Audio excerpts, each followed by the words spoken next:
Hi, I'm pro wrestler Nikki Blackheart, and this is a Fans View podcast.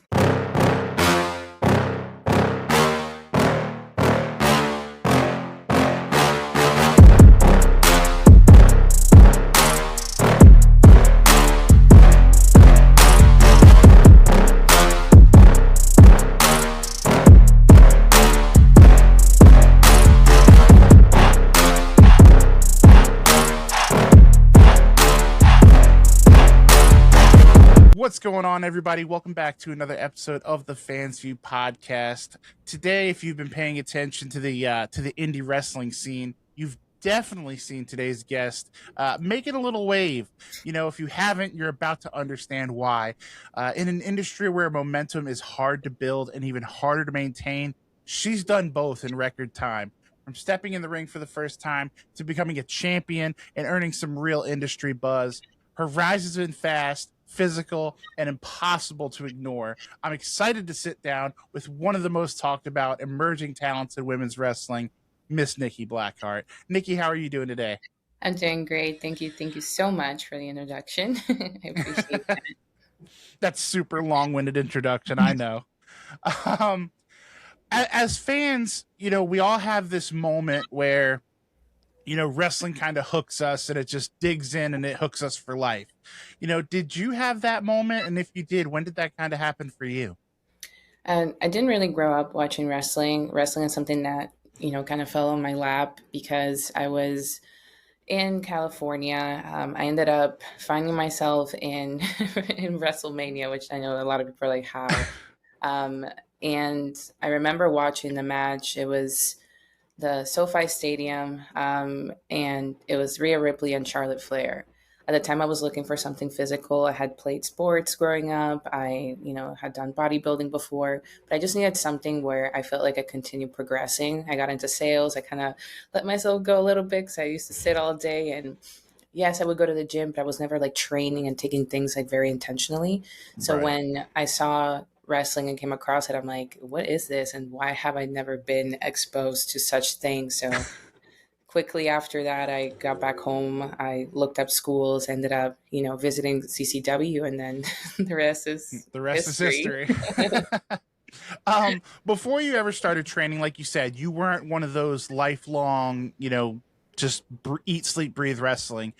Before you ever trained, what did you think being a pro wrestler would be? And how has that reality kind of been a little bit different? When I first saw it, it wasn't that I had like a preconceived notion of what it all would be. I just, I saw what it was. I saw that there was moves and the facials, and I did see a lot. And then obviously I started doing more research because I did have friends growing up that would watch it. And I also had, I remember specifically because I got to live in Vegas for about a year and a half. There was this gentleman that in my office that, would have his work stuff. And then in the little corner, he would have pro wrestling playing. And I would always be curious. I'm like, what is it? Like, is it like, like fighting? And then he kind of explained it to me a little bit. And I was like, oh, that's cool. So I guess like when I talk about expectations on what I thought it would be, I thought the easiest thing would be the selling and the psychology, and then the way that you present yourself, and then that the moves would be the hardest part. Because I'm like, there's no way I'm going to do that, you know.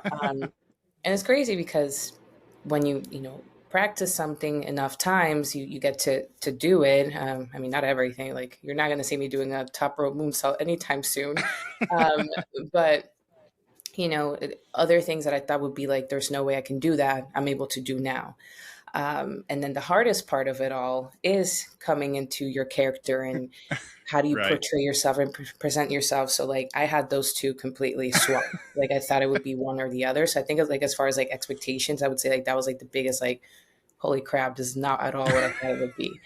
Yeah. For sure, for sure. And like you said, when you kind of got into the business, you ended up down there in Florida with CCW, which is actually run by former WWE superstar Gangrel. Yes. Training under Gangrel is something fans love to hear about. What was that experience really like, kind of behind the scenes? I was like telling the story of when I very first joined. He was still in Vegas filming a vampire movie, so I wasn't able to actually come into the school until like about 2 weeks later, like a week and a half, 2 weeks later. And the second he saw me, he was just like, "Eh," and then continues and goes to class because, whenever you join or before you join, they want you to come in and, shadow a class, see if this is something that would make sense for you. So I was like, okay, let me just sit there. And I watched an entire class and I was just like, yeah, this is it. This is great. I mean, he's he's something else.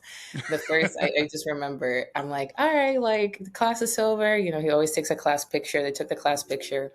Um, and then he looks at me, he's like, all right, you can leave now. I'm like, no, I'm not leaving. Like, I want to do this. So that was like my first, like, holy crap, like this dude is like intense.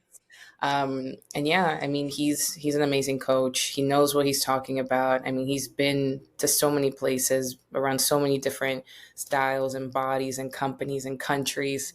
38 years of experience. I mean, you can't deny the amount of knowledge that he has. But the main thing that I know he's really, really good at and he's known for is his footwork. I Right. like it's crazy because I used to hear things like, when some of the more seasoned people at our school would go out and come back, they would always tell stories of like, yeah, they knew exactly you were our coach, like our footwork. And I was like, oh, like that's cool. But I didn't really understand what that meant. So until I started venturing out, and then Right. people would be like, "You move so well in the ring, like your footwork." And then they're like, "Who's your trainer?" And the second I say Gangrel, it's not like a, "Oh, that's cool," or "Oh, nice." It's always like, "Ah, that makes sense." That makes sense, Like right? it's always like, that makes sense. And I started hearing that. I'm like, okay, like, okay, there's a reason. So he doesn't really care. Yes, does he like? Obviously, you have to come into your own style and the things that you want to do because he always tells us, he's like, I can't be you, I can't be you, Right. you or you, like you have to be your own person. Like he just shows us the fundamentals and what's important and how to be safe and how to bump properly and longevity and all these things, and then from there you're the one that adds to it and become your own person with the information that you gather from him. So honestly, it's been a blessing because he's just so knowledgeable, and it's like you can't deny the experience, no matter where you go. Like you can't I deny I it. love that. It feels like an alternate reality where one of the greatest characters in the Attitude Era is such a stickler for footwork and fundamentals. Like that's just Emphasis so on the funny to me. stickler. Emphasis on the stickler. Hey, you. Yeah, watching this right now. I see you. If you're enjoying what you're watching, I've got one quick favor to ask, and it only takes a second, costs you nothing, and makes a huge difference. If you could go ahead and hit that like button, maybe drop a comment. If you haven't already, make sure you're subscribed. Doesn't seem like much, but for small creators, it's everything. So let's help more people find this channel and keep the content coming. And honestly, I'm pretty sure the podcast will be really grateful. So if you're having fun, you like what you see, make it official, click those buttons, and the Fans View podcast, we'll see you next time. Speaking of him being a stickler and footwork and stuff being paramount to him, what's one lesson from Gangrel that you still carry with you, or maybe you hear in the back of your head when you're in the ring, to this day? Um, I honestly want to say two things because it's like if he doesn't say this every day, like I might be lying or he just forgot. Like this is like two things he always says. I mean, there's so much. I'll say three. Let's do three Okay. because those three are very important. I feel like, especially if you're trying to get into wrestling and you're watching this right now, and this is something that like helped me a ton, and I didn't understand it until I went out there and I started working different people and started watching matches back and getting feedback from different talents and stuff like that. But the first one is meaningful moves make moments.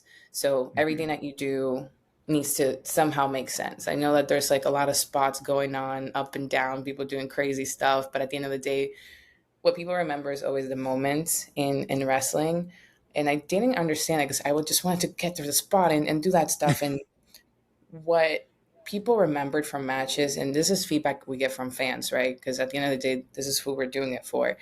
The stuff Right. that they remember is not even like what you do. It's like when you do it, and then you have that moment of like it's done. It's you're sitting there. Like that's what people remember. So I had to really stop thinking so much on doing too much and just like focus on the moment and being in the moment, which helped me out a ton too, with my nerves and everything.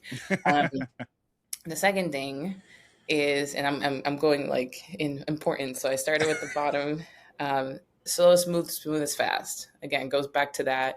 He says that all the time. It's like, again, everyone's just running around all the time, but at the end of the day, people pay more attention and register better when you take your time in between. And I'm going from like bottom up. So like I would say slow, smooth, smooth as fast. Same thing, running back and forth from the from the ring or in the ring and not taking your time. And he's always like, when you slow down, people can register everything that's going on.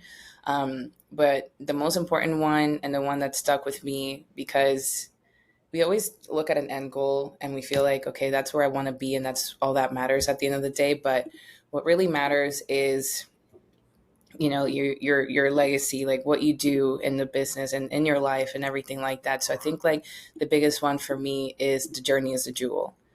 There's no jewel at the end of the journey.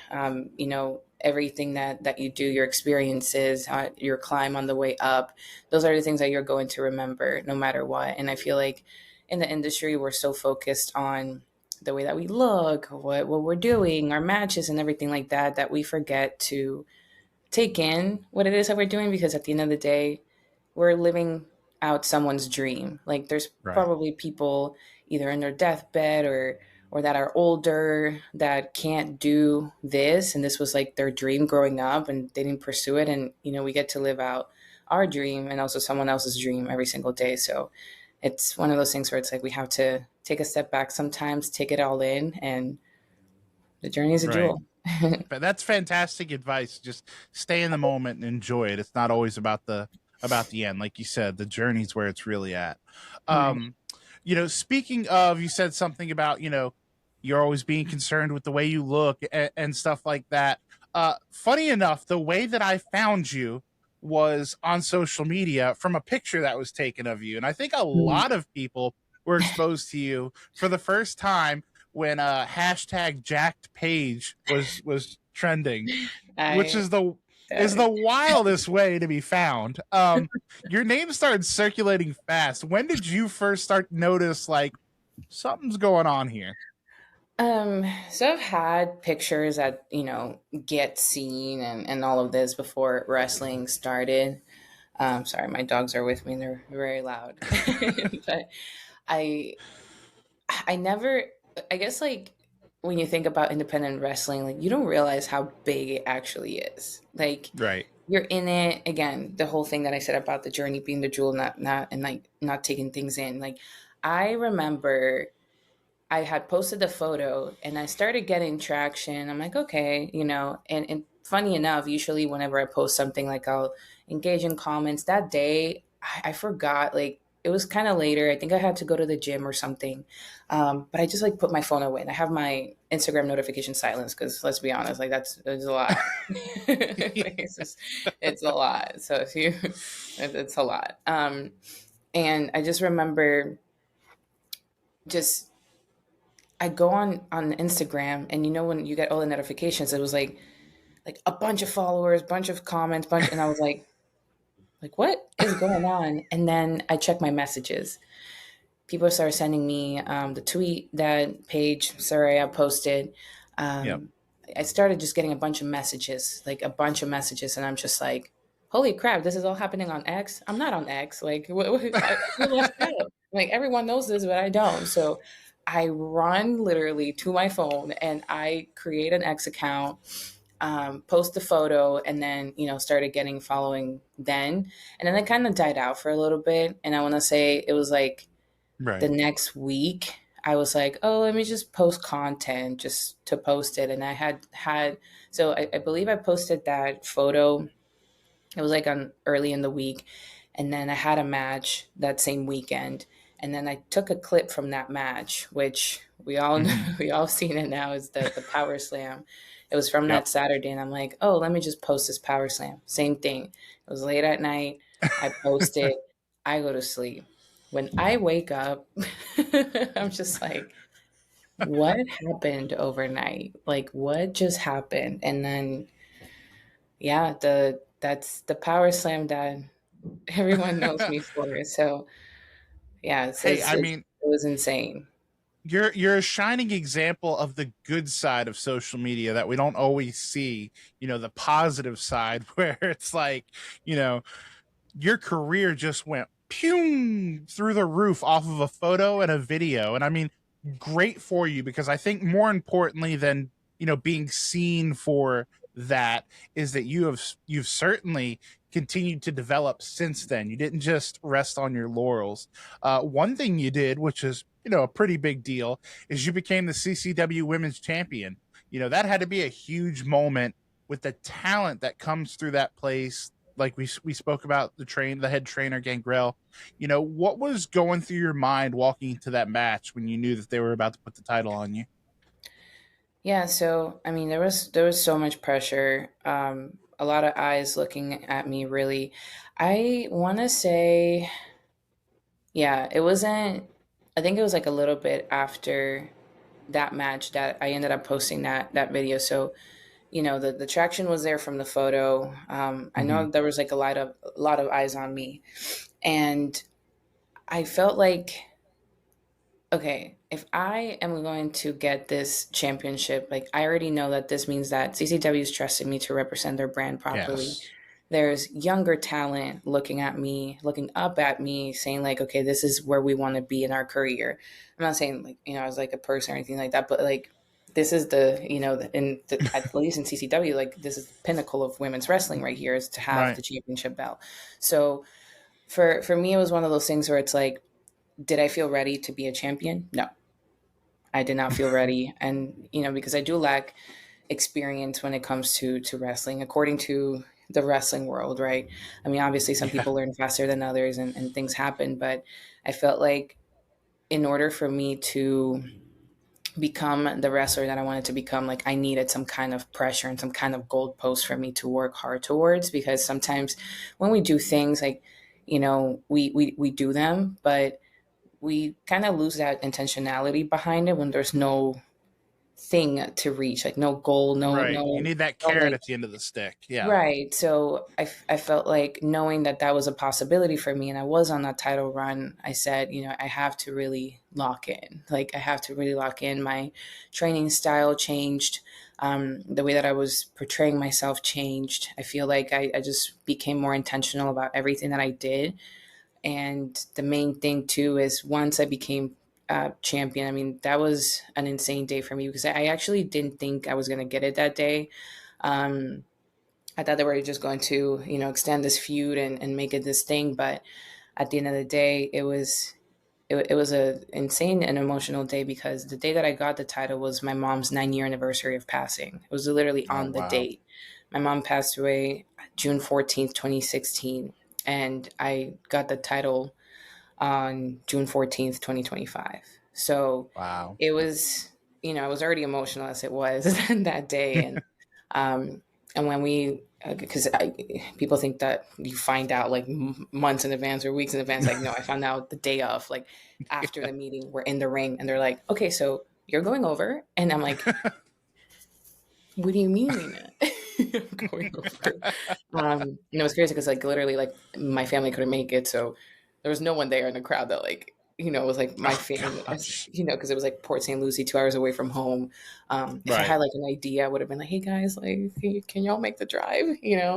Um, so it was one of those things where it was very emotional. I mean, you can look back at the clips. I was sobbing in the ring, and this is something I'm just gonna tell you guys. Like, I literally was like crying my eyes out on the back, to the point where I had to like strip my lashes off, let all the tears out, glue them back on, and then go and take pictures with fans afterwards. So it was a very emotional day, to sum it all I up. love it. I love that. That's amazing. It's good to know that it means as much to you, as it meant to the fans of you. So Yeah. that's fantastic. From a fan perspective, and obviously you had no control that day of your emotions after that match, but from a fan perspective, your matches always feel very physical. We talked about the video that initially got you over in the first place, and controlled. Was that always your style? I know you said you came from like an athletic bodybuilding background. Was power and strength always going to be what you leaned on, as opposed to, we don't see any top rope moonsaults from Nikki Blackheart? Not yet, at least. I mean, I don't know. You Not never know. yet. Yes, not You yet. never, you Not never yet. know with in the business, how you progress and do things. I feel like because of I mean, I'm just gonna say it here. I'm like 5'7", 109 something pounds. Like I'm not a small, I'm not a small girl. So I know that there was a lot that I had to kind of, I guess, like tone back on the things that I was doing because I'm like if I'm constantly wrestling girls that are like, small, I'm like, I can't really do a lot of things. And maybe I could because there's some girls, they're tiny, but they're strong, tiny and mighty. But um, it wouldn't make sense. If you're watching, you're like, Right. this makes no sense. Like, why would they do that? So I feel like because of I guess my look and my build and how I train and everything like that, it just made sense for me to do it. And I do like doing strength like related things. Like I do, Right. yes, I did bodybuilding, but one of the things that I also did was playing volleyball. So I love not just being strong, but I also love being athletic and explosive and you know doing jumps and stuff because Right. I did all Super that. functional. Yeah. So, but I do think that it's important to be versatile because when you can do a lot, you become undeniable. Where it's like you need to be able to do different things with different body types. Because yeah, maybe I am a bigger girl majority of the time, but not all the time. You put me in front of Right. a J Rod, like I've had a match with her before, or a Yep. Freya the Slay, and I'm telling you, that girl is tall. So, when I face opponents that are bigger than me or taller than me, then the psychology and the storytelling of the match changes. And that's something that, if I was just like, oh, I'm a powerhouse and all I do is this, and I'm putting myself in a box that wouldn't make sense for me Right. to stay in. So, Right. For sure. What is one thing, when fans leave one of your matches, say someone was at WrestleCade and they saw that match between you, J Rod, and Maddie Max, what is one thing that you want them to leave that match saying about Nikki Blackheart? holy crap. I think I that was got not accomplished at expecting that. WrestleCade. Yeah, I was not expecting that. So, yeah, definitely. Because I feel like, again, people will look at me and assume a certain style. And then when I add certain things that they were not expecting, it's always like, holy crap, like, I didn't know you could do that. So um, I think that that's the biggest thing. And again, just like the moments, working harder on the moments so that people remember those things. I think that that's where I'm going for right now. I love it. One thing I want to do, because she is a friend of the show, a very good friend of the show, is I want to shout out Maddie Max. You guys have actually worked together a couple times in the past few months. It seems like. What's it like stepping in the ring with someone like you said is a little more like dynamite? It comes in small packages, right? What's it like working with Madison? It was awesome. I mean, we had that triple threat at WrestleCade, and then recently I worked her at CCW. No, she's great. I think also like having the big baby and the small heel is always a fun story to tell because it's like a cat and mouse. Yeah, The mouse is just like very sassy and snappy, and then I just want to, so both in and out of the ring, I'm sure. yeah, yeah. We had to give her a shout out. No, she's Um, independent wrestling, especially at the level you're at right now, it's not the glitz and the glamour of WWE and AEW or even NXT. It's a grind that fans don't always see. How do you stay mentally strong through the ups and the downs? It's honestly a roller coaster. And, anytime that you add independent, the word independent in front of something, you have to expect a grind.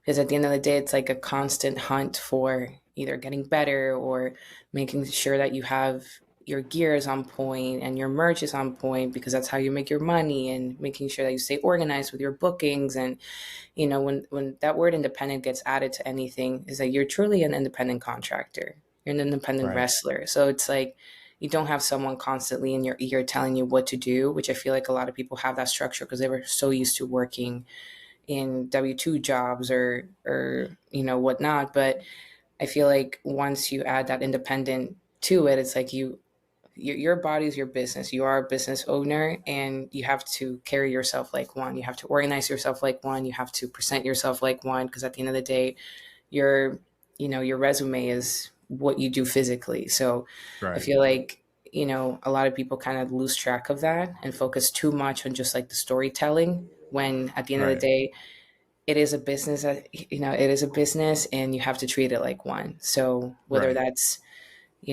like I said, getting your stuff, making sure your things are on point. So I think that it is a grind. As far as staying mentally okay, I always recommend having a very strong circle of really good people that really want to see you succeed. They don't have to be in the same business. I mean, does it help? Yes, because you don't have to kind of constantly translate what things mean. You can just say, "Oh, Right. this kayfabe," and people already know what that is, or brother. Like people pick up on things a lot easier. But I feel like, for one, find a really good core group of people that are going to support you, and you can talk to, and your mentors, like your coaches, and people that genuinely want to see you succeed. It's hard to navigate through a lot, because a lot of people have a lot of opinions, but once you find that Yeah. core, I feel like that's really important. Find something outside that's going to make you happy. So if you like reading, pick up a book. If you like working out, make sure that, yes, working out can also translate into wrestling, where it's like, I kind of doing it for this, but maybe do like a Right. class that will take your mind off of things. And then I myself, like, I'm a big believer in God. And I feel like whenever I do feel a certain way, I do pray. You don't have to, again, I'm not going to push anything on anyone, but I do believe that when you believe in something bigger than yourself, your problems don't seem as big. So Right. I think that, having a sense of belief in something greater will always make you feel so small, to the point where your problems are even smaller. And I think that that's also something that's kept me grounded through all of this. It's just having something bigger than myself. I love it. Well said. Um, how do you stay motivated? Like you said, this is a grind. It's tough. It's physically draining. It's mentally draining. It's emotionally draining. What keeps you motivated on those tough days, or maybe the progress feels slower than you think it should? I'm not always motivated. Honestly, it sounds crazy because I'm so tired all the time, but I feel like 70% of the time I'm not motivated, which sounds insane. And the reason why is because, like you said, there's a lot going on all the time. Everything feels very draining, but I think that people need to focus so much more on being disciplined than being motivated, because motivation comes and goes.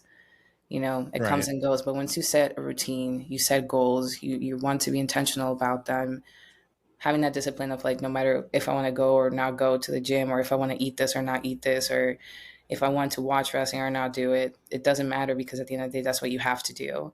And again, it Right. goes back to being independent. It's like, yeah, you don't have someone in your ear telling you those things, like, you got to do your side work, or you have to, do this and this and that. It's like, in my mind, I'm clocking into what I'm doing, because that's part For of my sure. business and what I'm doing. So when you think about it like that, it's like, I don't want to, but I kind of have to. So having that for mindset is like, for sure. For sure. Obviously you're still young in the business. You're a young woman. When fans look back on your career someday, and when you look back on your career someday, long down the road, what do you want to be remembered for? What do you want Nikki Blackheart's legacy to be in the wrestling business? I think the biggest thing that I would say, because I've had a lot that I've been through in my life, especially at a very, very young age, which I'll open up more eventually. I'll continue unfolding a lot of my personal life. But I feel like the biggest thing that I want people to remember is that you don't have to take no as an answer, and that it doesn't matter what your circumstances are. You can always make all your dreams come true, and everything is possible as long as you put your mind to it. And the reason I say that is because a lot of people give up before the miracle. Yeah. A lot of Yeah. people give up before the miracle. And my biggest thing is, like, I'm not going to, and I don't want to. And whatever that is, whatever breakthrough you want to, experience, or or whatever thing you want to accomplish, it's gonna get hard because the things that are important and stay with you is going to take a lot longer to get to. Those things that come easy always go easy. So, the ones that you have to grind for and really work hard for, those are the meaningful ones. And I would say, yeah, don't give up before the miracle. Yeah, there was this young fella in professional wrestling. He used to wear all these different colored shirts and stuff. I think he used to say "never give up." I Mm-hmm. think he did pretty well in the business. So I think those are definitely some pretty good words to live by. Nikki, as we start to wrap this thing up, obviously I want to hit you with the two signature questions the fans view because they're my favorite to ask. Number one being, and we talked about this when we talked about, keeping your mental health where it needs to be, is what are you a fan of outside of wrestling? I think we talked about this in North Carolina. Like, I love food. Yeah. Food makes me happy. Um, I like trying different places and new things. And I like to, it's crazy because a lot of people use TikTok for better reasons than I do. When I'm not posting stuff, it's like post and ghost and I disappear. I am constantly scrolling down and like looking up, restaurants and places to try. I feel like I really enjoy trying new things as far as like food goes. I don't know. I'm a foodie. I really I do. And love not it. only just trying new places, but also like new things and new like flavor combinations. So, I'll cook different things and put different things together. And I'm always like, oh, that actually works out so well. And I'm mind blown. And then I'm like, I'll Google it and it already exists. I'm like, of course, I didn't come with anything original. So, um, yeah, I'm a fan of food. I really I love am. that. It's ridiculous that you look the way you look and I look the way I look, and you're the foodie on this call right now. That's one of these things is not like the other, but I'll let that ride. That's why I'm up Um, hours of my life every day. So I eat the way that I do. that's fair. That's fair. Yeah. And like you said, we did talk about this in North Carolina as well. So I encourage people to go check out our interview in our cold staircase in Winston Salem. That was a good time. Reason. um, but for people that might not have seen it, my last question is the same that I asked you then, and maybe the answer's changed because it typically does. But at this stage of your life and your career, how do you define success? I mean, it stayed the same because for me, I've always seen it like that. I think like in the recent years, my perspective has changed a lot on how I view life and things. And it's I've lost very important people in my life. I've been in situations where I've had to start over and over and over and over, where success meant something and the definition changed completely. But I know that, at WrestleK, we talked about it. And my definition of success is just doing exactly what you told yourself that you would do. Because your measure of success changes depending what you're doing. To some, success might mean that you have children because you were you couldn't have children and you had children and all of a sudden now you have a very happy family, so now you're successful.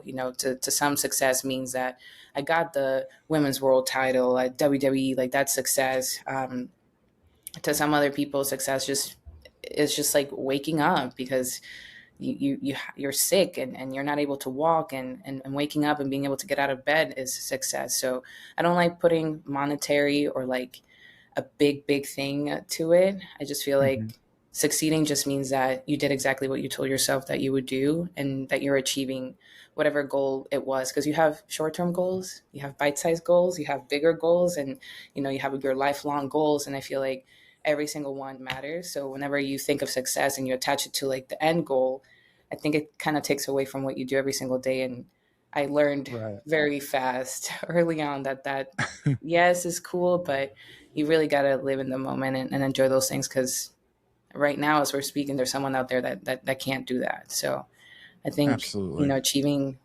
what it is that you set your mind to is you're succeeding at life. I love it. And I love that perspective that you shared with me, like we said, back then and today. Nikki, it is so wonderful to get to connect with you again. Where can people see you? Do you have what do we have as far as upcoming shows, events, all that fun stuff? As of right now, the 31st at Port St. Lucie with CCW. I will be continue posting anything and everything on social media. So you guys can follow me there. I don't know if all my socials will be there, but it's always at Nikki Blackheart. Nikki Blackheart official on TikTok. Someone took my username, so official on Those TikTok. SOBs. I know, what the heck? Like, One thing I wanted to ask you about before you got out of here is, can we expect anything any more as far as collaborations with you and Covalent TV with TV time? I believe April for WrestleMania, but I'm not 100% yet. So okay, yeah. Okay, so we don't know the timing, but there's something in the pipeline. But yes, absolutely, definitely a collaboration there. Awesome. We'd love to see it. Well, Nikki, thank you so much for giving us, so much of your time today. And hopefully this will be the second appearance of many. Hopefully you'll come on and be a regular guest here before you go blow up, make it big, go to WWE, and we never hear from you again. Oh, my goodness. I kid. We love you. We appreciate you guys. Make sure to go give Nikki a follow on every social media you can think of, except for those SOBs that took her name on. Well, we're not even going to go there. Make sure you give Nikki a follow. We're going to tag all of her. Do not report them. Do not report them. Do not report them. Kidding. Unless you want to. Anyway, we love you guys. Make sure to go give Nikki all the love, all the support. Buy a t-shirt, buy an 8x10. If you're in the Port St. Lucie area, go support her in CCW. They really got something special going on down there in South Florida. And until next time, guys, make sure, most importantly, to call your mom. If you haven't liked or subscribed, you're going to be joking me.